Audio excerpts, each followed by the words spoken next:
Guys, alam nyo guys, maraming nagbabatikos sa kay Pangulong Marcos. Maraming lahat nagbabatikos.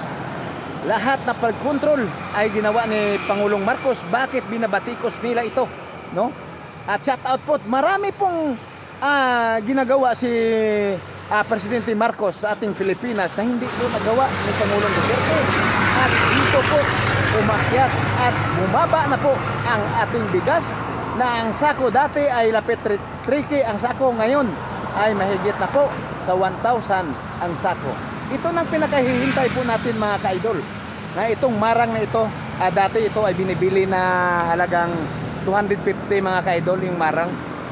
Ngayon nabibili ko lang po ito sa 20 pesos mga ka-idol. Ito ang pinapangako ni Pangulong Marcos na lahat ng mga bilihin ay tig-20 na mga ka-idol. Ito, naumpisahan ko na ito dahil ang marang na ito mga ka-idol ay tig-20 na. Baka sa huli ang bigas, baka bababain ni Pangulong Marcos na sa halip na tag 50 ang kilo, gawin niya pong 20. Sa 2028 mga ka-idol, abangan po natin ang muling pagbabalik ni Pangulong Marcos at sa kanyang mga gabinete, dahil ang mga bigas kanila pong pababain sa 2028. Hintayin po natin mga ka-idol, kasi ito prueba na po ito ha.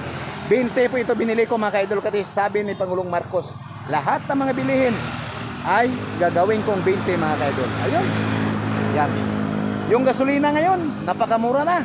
Ayun o, yan yung motor ko, kita mo walang gasolina dahil naubusan po ako ng gasolina rito sa aking paglalakad at sa aking pagdadrive. Shout out po sa ating mga taga-YouTuber dyan, nagbabatikos kay Marcos. Huwag nyo pong ganyanin, kasi lahat naman na presidente mga ka-idol na dumaan sa Pilipinas, sa bandang huli ay nakukulong. Diba? Nakukulong. At maraming batikos rin.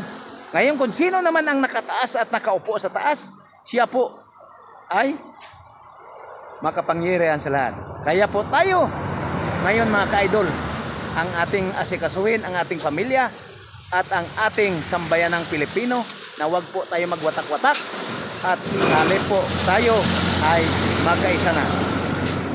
Alalayan na po natin ang ating butihing Presidente Marcos. Huwag po natin batikusin, kasi lahat ng mga presidente na dumaan mga ka-idol ay talagang binabatikos Walang presidente na walang kasalanan.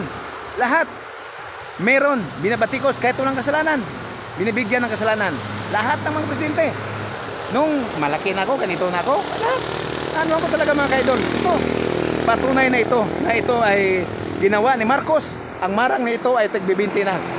Ang sako ng bigas, mahigit na 1,000. Baka sa uli, sa bandang uli, ang kilo ng bigas, baka gagawin niyang 20. Maraming salamat mga ka-idol. At shout out sa ating mga followers sa aking Facebook page, Arnel Bacolod, Arnel Ka-Vlog. Please paki-follow nyo mga ka-idol, paki-subscribe ang aking YouTube channel. Maraming salamat mga idol.